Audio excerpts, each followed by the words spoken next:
Të nderuar shikues, ju përshëndes nga Atlas Njerëzor këtu në Blu Televizion. Ka njerëz që jetojnë me muzikën dhe ka të tjerë që ja falin jetën muzikës. Profesor Vasil Çuni përket pikërisht atij brezi artistësh që nuk kërkuan famën e shpejt, por ndërtuan me durim, me disiplinë dhe me një shpirt të theksuar një histori të tërë në artin shqiptar. Mësues, dirigjent, pianist, orkestrues, krijues, një emër që sot është bërë pjesë e memorjes son kolektive. Por, për te artistit, Vasil Çuni është njeriu që ka jetuar dekada të tëra mes pentagrameve, provave, emocioneve të skenës dhe brezave të rinj që i ka udhëhequr drejt muzikës. Ai përket atij brezi pedagogësh që nuk mësonin vetëm nota, por edukonin shpirtin artistik. I ftuari ynë është profesor Vasil Çuni. Profesor, mirë se erdhe. Mirë se u gjeta e faleminderit për ftesën që Është kënaqësi. Profesor, kur flasim për emra të tillë si Aurela Gaçe, Josip Gjipali, Adrian Hila, Altin Llaka, e ndjera Anita Bitri, patjetër që pas tyre qëndron mentori, qëndron profesori që e ka parë talentin e tyre para se ta njihte publiku. Çdo të thotë për Vasil Çunin një qasje e tillë. Në punën time, shumë vjeçare, përpara se të punoja me këta nxënës, edhe këta kuadro, këta emra të mëdhenj të muzikës shqiptare, unë kam patur një eksperiencë të madhe nga shkolla e mesme liceut artistik Jordan Misja, ku kam dhënë edhe mësim, po njëkohësisht edhe në Akademia e Arteve, ku mbarova shkollën. I jepja mësim në mënyrë të vazhdueshme në shkollën e mesme, në konservatori, në shkollën e mesme e liceun artistik në Tiranë. Dhe erdha me një përvojë shumë të mirë për të dalluar, për të dhënë mësim dhe të gjithë nxënësit këta që juve zot në gojë kanë qenë nxënësit e mi jo për një muaj, jo për një vit, po për 10 vjet, 12 vjet edhe më tutje. Kështu që përgatitja ime nuk ishte sepse është rastësi, po është një praktik e akumuluar dhe një eksperiencë e akumuluar për shumë vitesh. Me qoftë se shkojmë në atë hershmërinë e atyre viteve, profesor, e kuptuat ju që kishit të bënit me talente të rrallë? Po. Ka dhënë edhe në emision tjetër, bashkë me juve, kemi një intervistë, kemi bërë së bashku, për talentet, kam bërë dhe disa emisione me instrumentistë e shkollës së muzikës, edhe Enis Mullaj, që juve nuk e kishit aty është pedagog. Pa tjetër, nxënësit tuaj janë me dhjetra dhe me qindra. Unë përmenda ata që ky ka quar edhe në atë Eurosongun, ka përfaqësuar Shqipërinë me krimtarinë e tij dhe ka bërë dhe simfoni, ka vepra shumë të mëdha Enis Mullaj. Do është direkt Aulon Naçi. Aulon Naçi që është e ka marrë që të vogël fare, kisha ca fotografi. Edhe ai ju ka përmendur vazhdimisht në emisione. Kuptohet që puna që kam bërë unë, që kam vajtur dhe në shtëpi, i kam bërë 10 vjet në shtëpi, punë, për kënaqësinë e tij kam mësuar edhe të këndonte, edhe të shtronte pianon njëkohësisht, po dhe fizharmonikën deri aty. Dhe kemi bërë emisione bashkë me juve. Kush ishte më këmbëngulsi? Kush ishte më i pabinduri? Më i vështiri? Me mua s'ka patur vështirësi. Asnjëherë. Të gjithë kanë qenë të predispozuar që të vinin me profesorin. Kishin një lloj besimi absolut këtu. Edhe unë i kam ndjekur gjatë gjithë kohës, ku ka qenë largësia, ku ka qenë vështirësia, i kam ndjekur edhe mbasi kanë mbaruar me mua. Çfarë vendi kanë zënë, ku i janë, çfarë bëjnë, çfarë punë bëjnë, deri aty kam ndryrë në të gjitha instancat që ata të kenë një jetë. Plus aftësitë e tyre kanë çelur, kudo që kanë vajtur janë hapur rrugët. Ka një moment që ju ka mbetur në zemër nga kujtimet me ta, me cilin, me kë? Jo, kujtimet e mia janë të gjitha befasuese, se nuk e mendoja që Enis Mullaj të arrinti deri në kulme. Aulon Naçi të arrinti në ato kulme, se s'kam si ndaj, se ata janë prodhimtaria ime. Në çdo kohë, në çdo moment, këtu nuk është flitet vetëm për karrierën e tyre, po flitet për brumosin e tyre. Ata gjithmonë janë fëmijët e mi. Çdo ndërtokëri të gjej për ata, jo janë ndërtokëri edhe për mua. Janë me fjalë, kënaqësia e jashtëzakonshme që unë ndjej rezultatin e suksesit të tyre. Po një provë, një koncert, një emocion që ju ka... Emocion me këta... Që e veçoni? E veçoj vetëm Auloni kur ka vajtur te papa. Bërë një kantat për Nën Terezën, ai ka qenë rasti jashtëzakonshëm për mua, që arrita deri këtu. Nxënësit e mi shkelën atë prag. Edhe ai me tërmend bërë një kantat për Nën Terezën. Ishte shumë e bukur, e kemi ndjekur. Shumë e bukur, edhe mos harroj që është seleksionuar, se dohon krimtaria u hodhë për të kompozuar në të gjithë personalitetet e muzikës. Edhe fitoi Auloni. Ku? Bravo. Shkelesh me atë, kjo është një kënaqësi e jashtëzakonshme. Kështu që unë e falenderoj për këtë arritje. Dohon deri këtu. Tashi është drejtori i teatrit të operës, kuptohet që për mua është... Mos po qëndroni më shumë te Auloni me që tani është drejtor i teatrit, operës dhe baletit? Jo, po të shikosh disa filmime të tjera që kanë bërë në Amantja, edhe në 6+1-shit, ka gjithë ato që unë flasë, edhe për Auloni, është krenaria një mësuesi e njo. Shkolla Naim Frashëri. Të themi është quajtur nga ju vetë, si koha e artë juaja. Sa vite keni lënë atje, profesor? Jeni mësuesi i pianos, i solfezhit? Unë në 71-shin kam marruar shkollën e lartë akademin, edhe direkt pa pretenduar, pa në një kurfar që të mire në një post ose në një gjë, erdha më dhanë të jem mësuesi solfezhit edhe pianos. Në shkollën Naim Frashëri. Aty gjeta shok të mirë, njerëz të mirë që më donin, edhe me atë eksperiencë që më thashë, që i pja mësim lice artistik në vitin e fundit kam dhënë në akademi. Edhe me atë eksperiencë, unë fillova me shumë kujdes, me qetësinë më të madhe, punët vinë në mënyrë graduale. Edhe fillova punë me Krenar Zankon, me Mimoza Mingën, i kisha nxënësit mi Sofika Papakronin, këtë tjetrin Irma Baboqin, e shumë të tjerë që sot janë krenaria jonë. Edhe ata pas e kaluan dhe në rolin e profesorëve. Pra, tashi janë bërë gjyshë. Të gjithë këta janë me tërmend që është kënaqësi e madhe kur ata i shikojnë në skenat. Ka shumë vite se kanë kaluar shumë vite. Për shembull Irma, Sofika kanë dhënë koncerte, kanë fituar çmime, edhe janë vlerësuar jashtë mase për punën shumë sistematike dhe serioze që bëhesh në shkollën e muzikës Naim Frashëri. Profesor, çfarë kishte ajo kohë që mungon sot? Mungon, unë e kam personale këtë, do thonë që tashi mungon vetëm hapësira se ku do të vemi. Ajo ko kishte një destinacion që unë do të vetë në Akademinë të Arte, unë do vetë në lice artistik, studioj, po kjo kishte edhe një lloj drejtimi ku do vete. Tashi ka rënë ai interesi që ku do. Kupton ti që tashi në Akademinë të Arte ka shumë pak kërkesa. Nuk vend zonësit. Këtë nuk e them do të unë tashi, kjo rënje. Kupton? Se është e përgjithshme kjo lloj rënje. E lidhin me tregun e punës pastaj? E lidhin me tregun e punës? Patjetër me tregun e punës, ku do vete, ku do bëj. Asnjë vjet ose par vjet. U detyrova unë, punova te shkolla internacionale, me një të kësaj shkollës industriale, punova 9 muaj. Që ishte i talentuar? Justinian Kisi e kaj, vajtja atje, kur i tha, po ti ç'dor në shkolla industriale, këtu është akademia. Po jo, kam ardhur të konkuroj dhe unë, se s'kam drejt. Po qysh, kam bërë me filani mësim. Bravo. Një të filloj provimi, 1, 2, mbaroj harmonin, mbaroj solfezhin, diktatin, pasaj hyri për kompozicion. Kur i thaj që unë jam edhe për kompozicion, se është dega më vështirë. Atëra ata u habitën.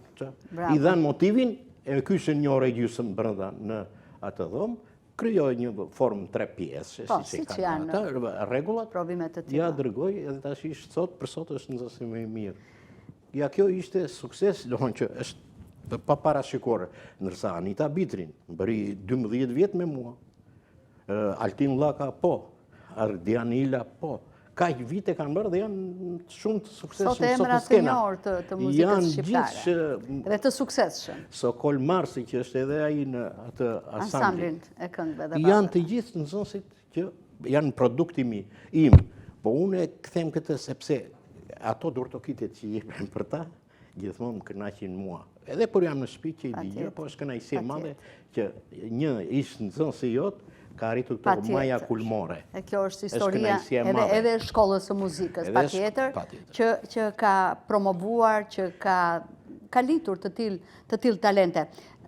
Muzika, ishte me ndjerë profesor, me respektuar dje?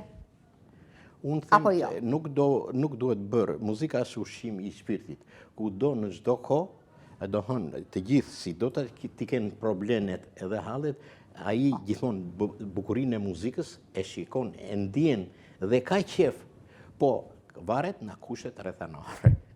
Nëse unë ndjej shumë muzikën, po ku do vete? Bëjmë edhe këtë pyetje, se kjo është reale tash. Sot për sot. Patjetër. Profesor, ti shikon më fal. Po. Ti shikon që sot s'ka regjistrime për klasën e parë. Jo në shkollën e muzikës. E qartë. Do ka një rënje tërësore, dohon që unë them që është për hir të kushteve demografike në Shqipëri, në Vlorë patjetër. Profesor, përveç se mësues i pianos, i solfezhit, jeni një krijues dhe të qëndrojmë pak këtu Vasil Çuni, krijues. Keni marrë pjesë në 10-ra, të them në qindra, festivale, ndërkohë si është procesi i krijimit tek Vasil Çuni? Po. Tashi, në 72-shin, unë u emërova dirigjenti i orkestrës simfonike. Jam dirigjenti i parë i orkestrës simfonike, gjysmë simfonike, dhe kemi dhënë dhe emisione të veçanta, edhe sepse isha i përgatitur për atë punë. Në shkollën e bëjmë edhe dirigim koral dhe dirigim simfonik. Kështu që këto dy degët unë erdha edhe i vura në zbatim këto.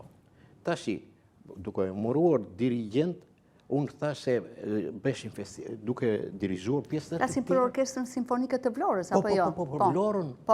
Në 72-shin e ketë është një pamflet që ka shkruar ky Ergus Alushi, ka hedhur, që shikohet edhe programi që kemi ekzekutuar, edhe njerëzit që marrin pjesë, edhe përgëzimet, historikun e orkestrës, krijimit, janë të fakte. Në 77-ën pasaj u bë orkestrë simfonike e plot me Thanas Çaçin. Pasaj në 79-ën u krijua dhe Filharmonia, ku Oleg Arapi ka mbrojtur diplomën me Inva Mulën. Ka qenë edhe Inva Mulën, edhe me atë mbrojti dhe diplomën. Një diplomë e mrekullueshme. Dohon, u kriju baza që të arritit që një personalitet si Inva Mula të vinte të ekzekutonte, mbronte diplomën e saja në Vlorë, me këtë formacion. Se do cilësi, është Inva Mula, soprano me mirë e botës një periud. Dhe ju ishit autor krijues. Tashi, krimtaria, duke dirigjuar festivalet, sa festivale pionerësh kemi bërë, kishte një formacion permanent. S'kishim se të mblidhi njëri dhe tjetrin. Ishte formacion që paguhesh nga shteti, edhe s'kishte pse të ashtu. Ky formacion i kaloi që të gjitha festivalet. Festivalet e këngës, festivalet e pionerëve, gjithë fëmijëve, dhe ky proces dhe detyronte duke qenë vetë dirigjent, po dhe të krijosh në fundit. Unë premisat i kisha. Fillova me festivalin e radios, më ka ardhur Gjon Simoni, shefi muzikës, me Nikola Zoraqin, në shkollën e muzikës. Edhe më thanë, më takuan mua, se kam patur profesorat të dy, po ti nuk bën ndonjë krimtari për festivalin e 10 të radios. Po mirë, si të doni, thash, unë mund të bëj, po unë kam një material, ose 2-3 materiale, t'ja o tregoj, po ju pëlqej mirë. Dhe i ekzekutova në piano. Cilat ishin ato? Nga një tjetër stin. Këtë e morën, e vunë, edhe ka kënduar kjo Valentina Gjoni. Në festivalin e 10 thjemje, tash i qa festivali jemi? Jemi 65. Ka që vite, të honë unë festivalin e 10, ka marrë pjesë me këngë nga një tjetër stin. Të 11-in, që ishte u krijoi imazhi U anatemua pastaj. Filloi si festival. diskutimet si Juve me festival. çfarë ishit atje në Unë ishe festival? me një këngë timen, një kujtim nga deti. Duke qenë Vlonjat edhe i vune titull bërë një ky Lefter Agora është këngëtar na Saranda. Na jep dot një motiv kështu të këngës se kemi haruar. E dyta. Po. Më vonë me Robert Schwarz kam bërë këngën që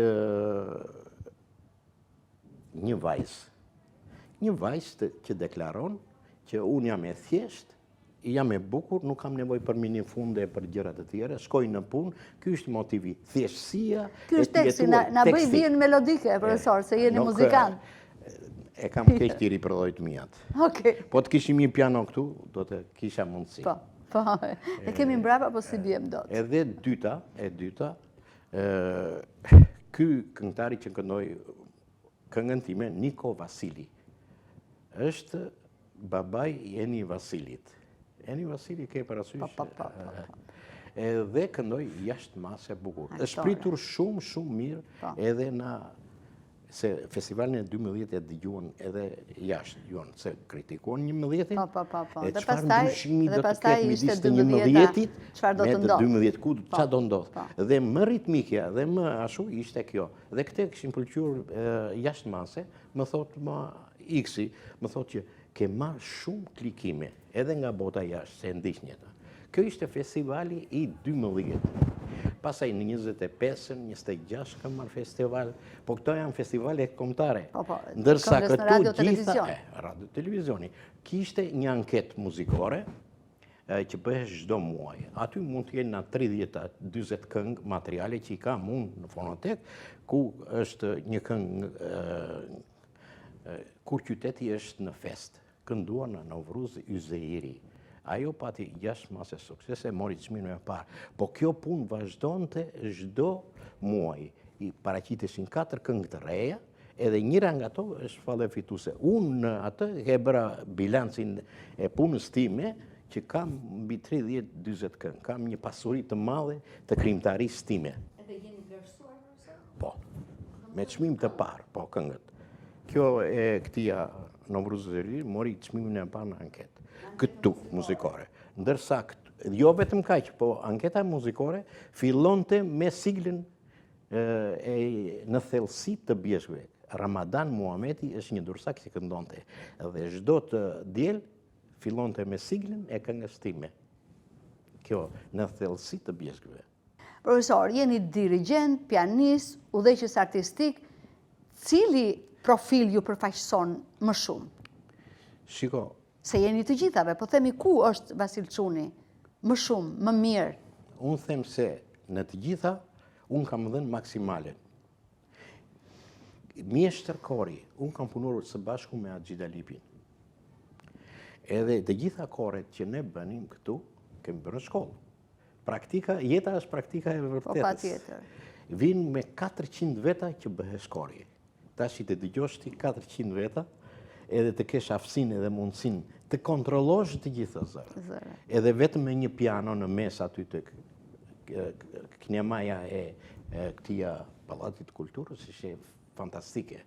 Biles na ka ardhur një premier kur u emërua dikur Ramis Alia, që u emërua president, edhe kam thithur gjitha samlet të Alim Xhelos, të Ali Demit brenda ditës, edhe kam bërë provë me ta, 2-3 këngë që kishim neve, edhe i tha që kori ishte maja më e lartë e këtij. Kush ka punuar? Edhe erdhi na falenderoi. Do maja më e lartë e këtij lloj koncerti, e falenderoj se ishte u emërua president.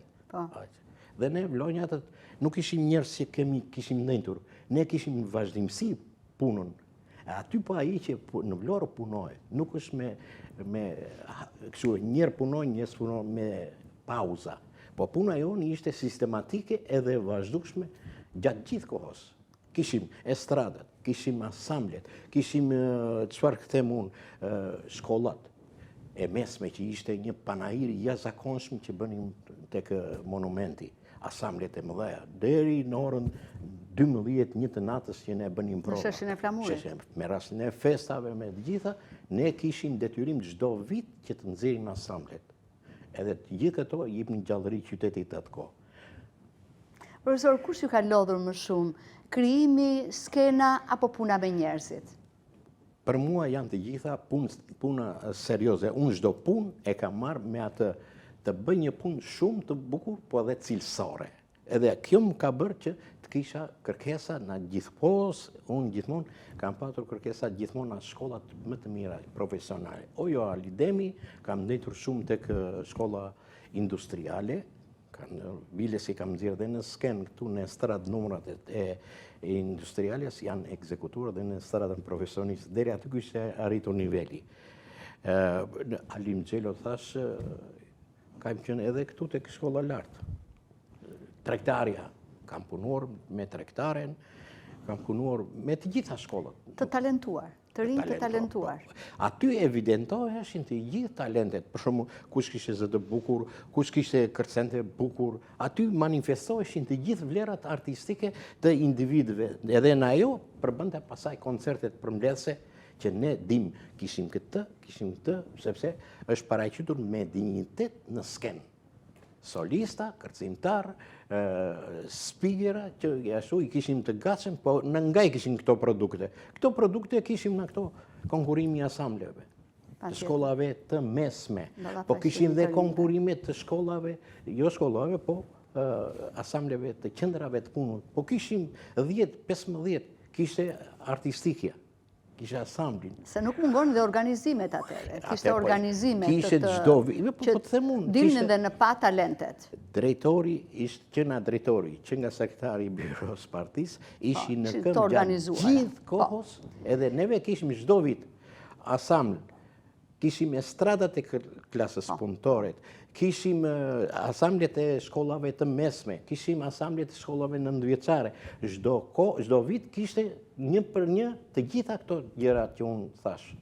Ishte jetë e gjallë muzikore. Nuk kishe për shumë, unë do bëj këtë, se cili futesh në botën e tia, me aftësitë e tia që kishte, e paraqiste në programin qipi. Aty duket ajo. Profesor, keni drejtuar dhe kore në vite. Ndërkohë që pak më përpara, ju folet edhe me një farë nostalgjie. Sot mungon kori, apo jo? Kori është nivel, është cilësi, çfarë thoni, kush e krijon këtë mungesën e korit? Dhe a duhet sot, a duhet këtë vazhdimsi? Shiko, problemi i korit, që kur e thua fjala kor, do dhe krijon një imazh që duhen shumë njerëz në të njëjtën kohë. Masivitet. Tashi në momentet që jemi neve, është e pamundur të mbledhësh 200 ose 300 veta, ose të mbledhësh 100 veta. Aty një kompleks unë e kisha me 70 veta, kompleksi.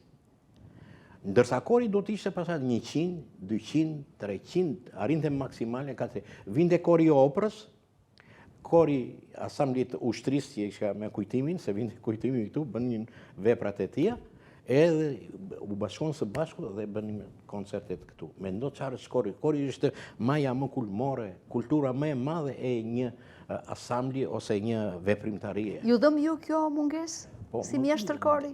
Detyrimisht që më dhëm.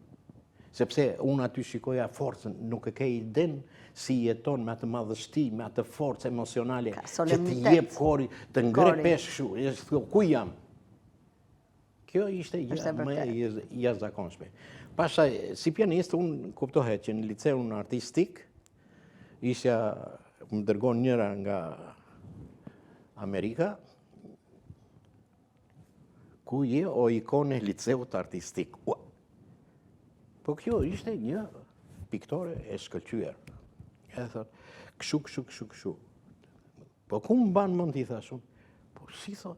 Ke qenë ti që gjithë salla e liceut artistik ngrihesh në këmbë kur hyje ti në piano, edhe të gjithë ne abiceshim. Dhe po më vjen shumë kemi qarë hallet në ato vite, bashkë në konvit. Me një fjalë që ishte, të e quajnë Mariana, ka punuar me këtë, tashi punon stiliste. Edhe është një ndër stilistet më të mira në botë. Njerëz të artit. Po. Ka jetuar me mua në konvikt. Në piano, gjithmonë kam patur lullëzim. derisa arrita në majin më të lartë, kjo ishte Taverna e Dajtit. Taverna e Dajtit, Hotel Dajtit, nuk vinin si njerëz të zakonshëm, po vinin ekstra ambasadorët, antarët e byros politike, udhëheqja, edhe fillon dhe puna në ora 10 e mbaron shumë vonë. Edhe aty kisha pash veten që me tërmend që duhesh një përkushtim dhe loje shumë e saktë edhe rregull. Profesor, më thuaj pak një emocion të shkurtër, një koncert, një prezencë juaja në një skenë përpara udhëheqjes apo përpara një publiku artdashës. Ku ishte? Kishte më shumë emocion publiku udhëheqje apo publiku në sallë? Për mua gjithmonë kanë qenë të balancuara gjërat. Megjithatë, pa u ashtu, kur ishte një udhëheqje për shembull, ne mirishim për këtë koncertin e jepnim një javë përpara. Vini një antar i byros që ndjek kontrollonte. Edhe një javë përpara se të vinin ata, ne bënim premierën e tij. Edhe thoshin, këtë hiqe, këtë mbaje, këto numrat. Këta nuk do të ekzistojnë. Edhe bënte komplet. Dhe kur vinte udhëheqja, detyrimisht do kishim emocionet. E do të merrim dhe fjalën ata. Po zakonisht në të gjitha këto koncert që kemi dhënë, ne kemi dalë mirë. Dhe kori ka qenë gjithmonë maja më e fuqishme, se ishin këngë të ndërtuara të tilla, ishin të fuqishme që të rëmbenin. Edhe ata ishin jashtë mase sepse ishin me tematik të për ata. Megjithatë, emocioni është emocion përpara kujtdo. Mjaft që të interpretosh në skenë, është emocion. Sa i vlerësuar është ndjerë apo ndihet sot, profesor Vasil Çuni? Shiko, unë jam, më fali, ju e pat që të gjithë nxënësit e mi janë në postet kryesore, po jo se kam vajtur me mikun, me shokun, se ato janë institucione që duan produkt. Dhe po kërkoj produkt, duhet pikërisht janë këta që i japin atë drejtimin institucioneve. Kështu që unë jam i kënaqur jashtë mase me vlerësimin e punës time, po dhe me punën që kam nxjerr gjithë këto breza, vite, janë 60 vite që unë vazhdoj akoma kontriboj për këtë punë. Kënaqësia ime është profesor me thjeshta më thasin. Po. Kjo më pëlqen më tepër se sa të tjerat. Ndoshta profesor Vasil Çuni forma më e bukur e një suksesi të një artisti si ju, që artisti ka brenda profesorin, muzikologun, pianistin, dirigentin, por them që forma më e bukur e suksesit është kur ish nxënësit tuaj flasin me mirënjohje, kur publiku ju kujton dhe ju përcjell gjithmonë respektin, ose kur krijimet tuaja ende sot jetojnë. Ndonjëherë duket se suksesi nuk matet me diplomat apo me vlerësimet, me medaljet. Bravo. Unë them që një fjalë e një nxënësit ose një suksesi i tij, unë shikoj me dhëmë në shpirt, bravo, bravo. Nuk e di çfarë emocioni mund të ndjej unë atë kohë që them bravo. Është ngritur në ato parametre që është edhe nderi njëkohësisht i imi. Edhe rinohem, freskohem, kam bërë një punë të nderuar, një punë të respektuar, që këta sot kam marrë frenat e kujt. E gjithë harti institucione artistike nuk janë në drejtora, nuk janë as shefa, po janë drejtorët të institucione, drejtojnë një institucione në Republikë. Kjo është një vërtet e madhe e pamuar, që brenda tyre unë shikoj punën shumë të mirë edhe cilësore. Dhe kur vinin njerëzit në akademi, të gjithë nxënësit, kolaudimin gjithmonë e merrin nga mua. Bëja gjitha disiplinat artistike, solfezh, harmoni, analizë forme, folklore, e të gjitha, plus piano, e të gjithë të tjerat, ata merrin një përgatitje të jashtëzakonshme. Thoshte Nestor Kraja, me kë keni bërë? Me Vasil Çuni. Edhe më mori një intervistë, mua edhe është Opus Alb në akademi. Një pjecor, edhe thotë si ka mundësi të ndodhi kjo. Ku është puna që gjithë nxënësit që vinë në Vlora flasin vetëm për emirin tënë. Dhe përgatitja atyre është e shkëlqyer. Si ka mundësi të ndodhi? Edhe ja shpjegoj atij. Serioziteti një, përgatitja ime shumë e mirë në shumë planche, se këtë jam pianist. Jam dirigent. Impenjimi, përkushtimi, absolutisht. Përkushtimi, nuk i lija mbas dore. Unë çdo orë mësimi, kisha mund të ishë 22-23 veta në shkollë të muzikës, kisha detyrë që të 22 vetat çdo i kontrolloja me gjithë temat që u nipja. Shumë të vështira, me gjitha edhe kontrolli që i bëja në mënyrë të serioze dhe vazhdueshme dhe shumë profesionale. Ata i kishin... Profesor, jeni diplomuar edhe për kritik muzike. Po. Si e shihni sot nivelin e muzikës shqiptare? Unë them se ata që i duhen muzikës shqiptare ekzistojnë. Kam parasysh që nga Aleksandr Peçi, që janë themelet, edhe shumë të tjerë që ai ishte presidenti, është nxënësi im njëkohësisht, Aleksandr Peçi. Dhe them që po të duash dhe po të vijet vepra në skenë, po janë hapësira shumë të ngushta për të vënë një operë. Pse s'bëhet opera? Ka kaq kohë. Simfonia pse s'bëhet? Pse se ekzekutohet një simfoni, si që ishte më parë? Doli simfonia filan, doli opera filan, një koncert për violinë orkestre. Po, janë shumë të pakta këto, sepse s'kanë më te preferencë për këto gjërat që bëjnë zhurmë.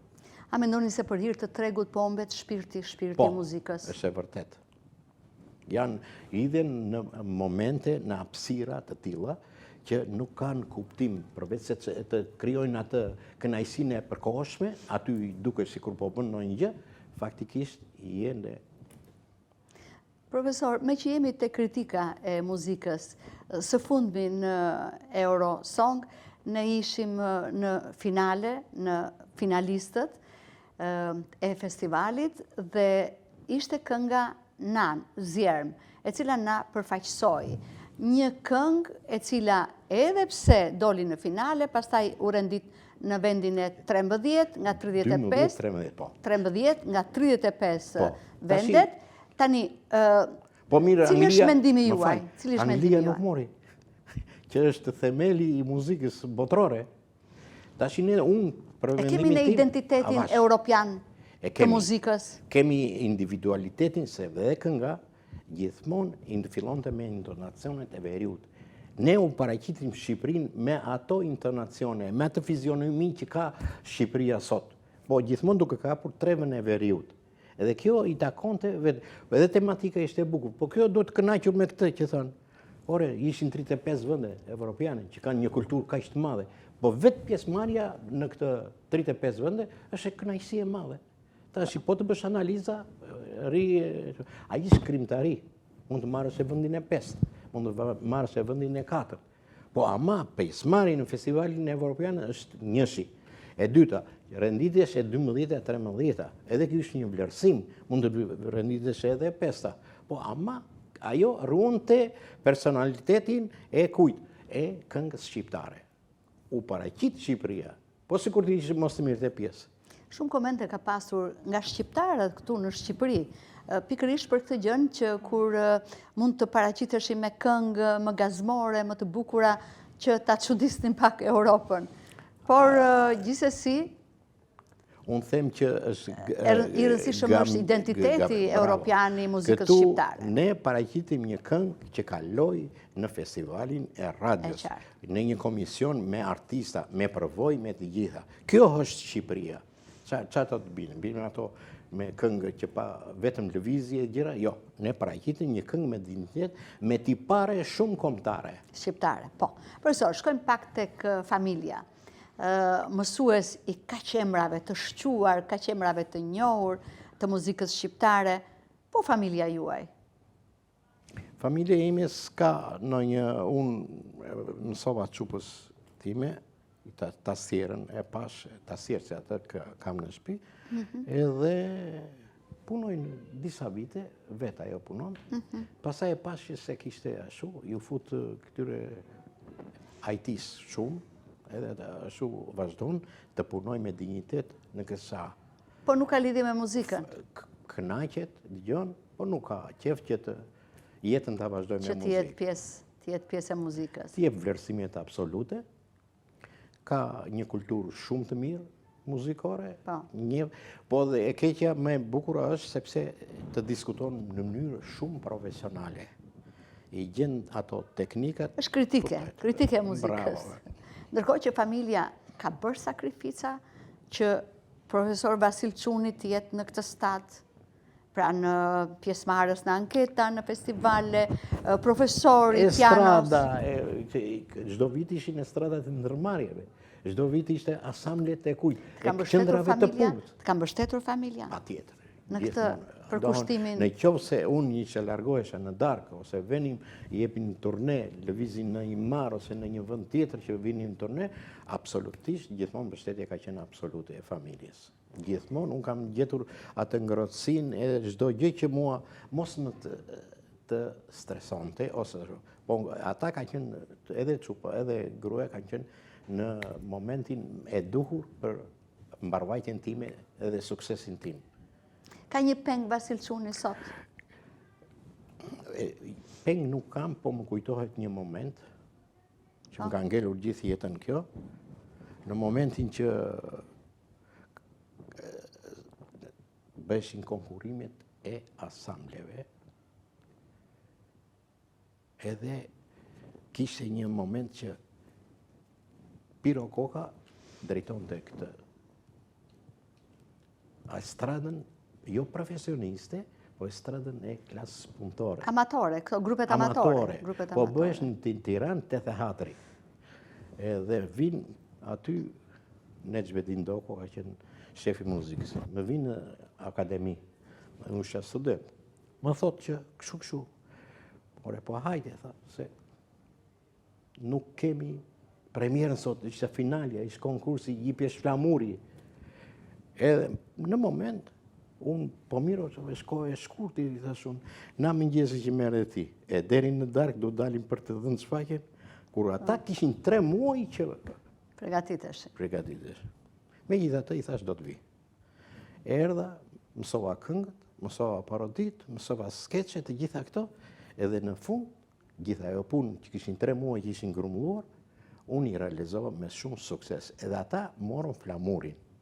Ishte një fotografi që dërgoi agronama, që më kanë marrë në krah me vizanik dhe me flamurin. Shumë e bukur. Profesor, nëse do të ktheheshim pas, Vasil Çuni i ri, sot në këtë stad, çfarë do t'i thoshit atij Vasil Çunit të ri? Shiko, unë për veten tim jam kënaqur me ato rezultatet që kam arritur.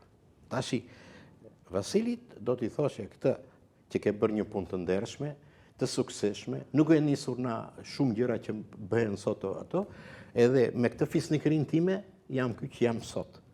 Edhe do thosha mbaj ekuilibrin derisa të jetë jeta. Shumë bukur. Dhe me fisnikërinë tuaj i keni dhënë fisnikëri personaliteteve të muzikës në Vlorë, në Shqipëri, emër muzikës shqiptare. Faleminderit profesor që ishit sot në Atlas Njerëzor.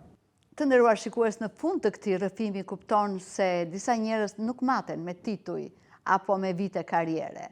Ata maten me gjurmën që lën tek njerëzit. Profesor Vasil Çuni është nga ata artistë që nuk kanë krijuar vetëm muzikë, kanë krijuar kujtime, emocione, breza artistësh dhe një kulturë të tërë dashurie për artin. Dhe ndoshta artistët më të mëdhenj nuk janë gjithmonë ata që bëjnë më shumë zhurmë, por ata që arrin të mbeten gjatë në zemrën e njerëzve.